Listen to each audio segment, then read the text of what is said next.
Everyone, welcome to Plants and Politics. I have an update to share about one of Trump's Capitol insurrectionists. It's time for an episode of Where Are They Now? Matthew Bledsoe was arrested.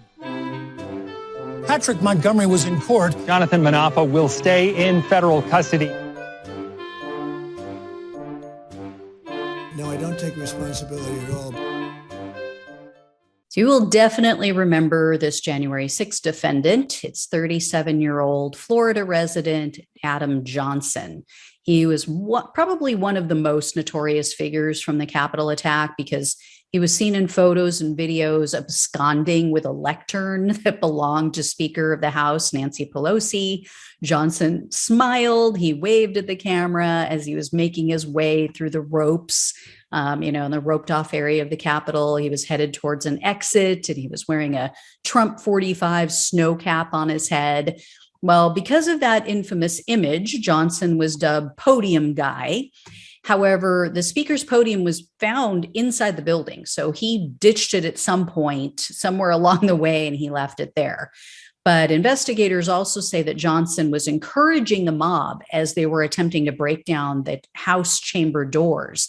He apparently was yelling out to them and suggesting that they use a bust of George Washington. He said it would make a, quote, great battering ram. It was later revealed that Johnson posted disparaging comments on social media regarding not just Black Lives Matter and the whole movement, but also police officers. So he doesn't care for either side.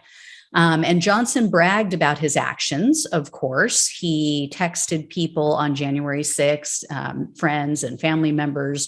In one text, he wrote, quote, broke the internet. And he wrote, quote, finally famous. So Johnson was arrested on January 8th. He was charged with only 3 crimes, which were entering a restricted building or grounds, 1 count of disorderly conduct on Capitol grounds, and then 1 charge of theft of government property. Johnson entered a plea deal on November 22nd. He pleaded guilty to the crime of entering a restricted building or grounds. That crime comes with a sentence maximum of up to 1 year in prison, up to $100,000 in fines. But prosecutors were requesting only 90 days in prison.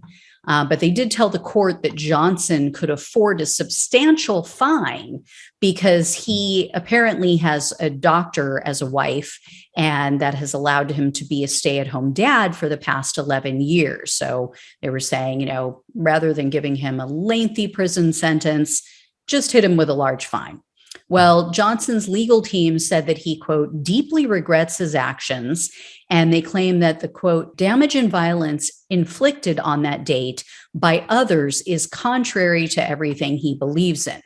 However, Johnson's defense attorney also suggested that the DOJ was only considering jail time because of the photo and because of whose lectern he was carrying. His lawyer told the court, quote, unfortunately, he received considerable attention simply because the lectern belonged to the Speaker of the House. Arguably, if he latched onto some other piece of government furniture for his photo opportunity, jail time would not even be a consideration. In court, Johnson said he was ashamed. He also acknowledged that if he had tried to get away with these same things in another country, that he would likely face a firing squad, quote, instead of a courtroom. And Johnson told the judge that his intention was not to hurt Nancy Pelosi. And he said, quote, if I did find her, I would ask her for a selfie, if anything. So Judge Reggie Walton presided over Johnson's case. He's been one of the stronger January 6 judges. He hasn't been shy about expressing his disdain for what took place that day. And at sentencing, he took issue with Johnson's defense, portraying his situation as a political issue. Walton said, quote, we're on a dangerous slide in America. And then he said that what happened on January 6th was something we would expect to see, quote, in banana republics where citizens believe they, quote, have a right to do whatever in order to have the person who they want in power sitting in the White House. Walton also warned, quote, That's what we see in countries like we're experiencing now over in Ukraine. That's where we're headed if we don't do something to stop it. When all was said and done, Johnson was ordered to spend 75 days in prison with 1 year of probation to follow, and then also 200 hours of community service. Judge Walton also ordered him to pay a $5,000 fine and $500 in restitution.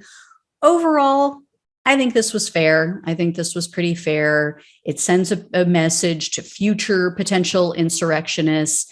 It wasn't overly harsh. He didn't actually leave with the podium. He didn't commit any acts of violence. He didn't vandalize anything. So I think this was pretty fair on the judge's part. I think it's BS that his attorney tried to make the argument that they made, that it was only because it was Pelosi's lectern. I mean, there were people who also got sentences of jail time for stealing things that had nothing to do with Nancy Pelosi. So such BS. And, you should know with this court, with this particular judge, they should have already known not to try to minimize what their client did.